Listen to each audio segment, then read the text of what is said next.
We are in Orlando, near the scene of the deadliest mass shooting in American history. It happened just a couple of blocks behind us at a gay nightclub called Pulse. You can see it back there. ISIS is claiming responsibility. People in this city and around the world gathered last night to mourn the victims. Tributes extended from San Francisco to Santiago and to our nation's capital. Shall overcome someday.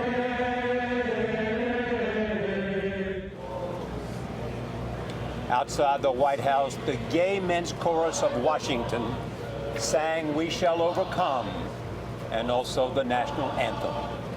And this morning, we are learning the names of the 50 people who were in the club at closing time and did not survive this horrible attack. They range from a female bouncer to a worker at the Harry Potter exhibit at Universal Studios, then to a man who loved to go on cruises, they say, wearing a top hat. 53 other people were wounded.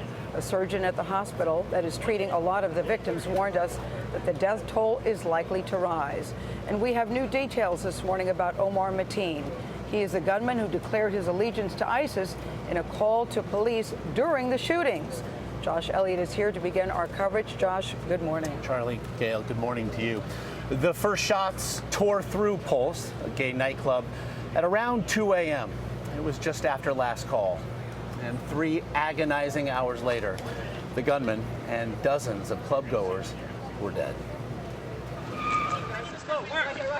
The massacre was carried out with a handgun and an AR-15 semi-automatic rifle. This is probably the most difficult day in the history of Orlando. The gunman, 29-year-old Omar Mateen, parked his rental car next to the club, walked inside around 2 a.m. and opened fire.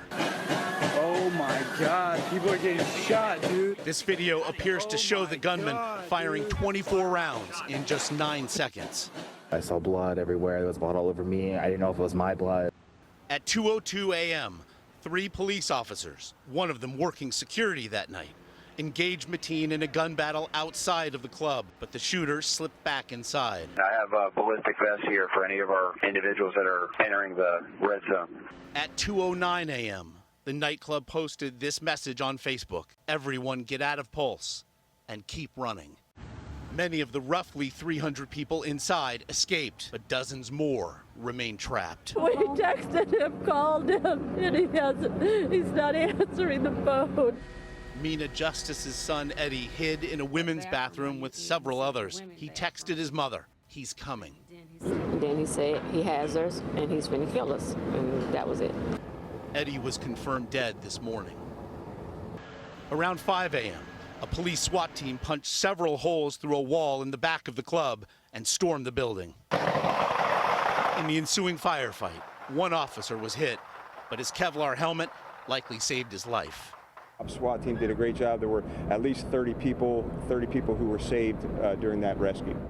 Mateen, who called 911 during the 3-hour siege and pledged allegiance to ISIS, was dead. We all work together. Childhood friend Sean Chagani says he never saw Mateen being violent. Part of me wants to hate him, and I hate his actions, but it's difficult for me to separate that friendship we had as a child, as children, with the person who committed these acts yesterday.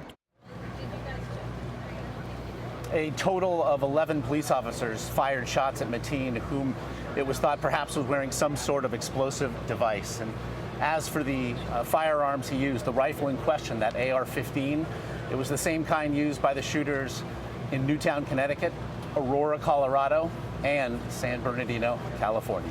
Okay. Thank you, Josh. It was heartbreaking to hear that the woman received the worst possible news. We'd been watching her all afternoon, asking for her son. Hoping against hope. Yes. And she found out just this morning. Yes, it was very hard to hear. Thank you, Josh.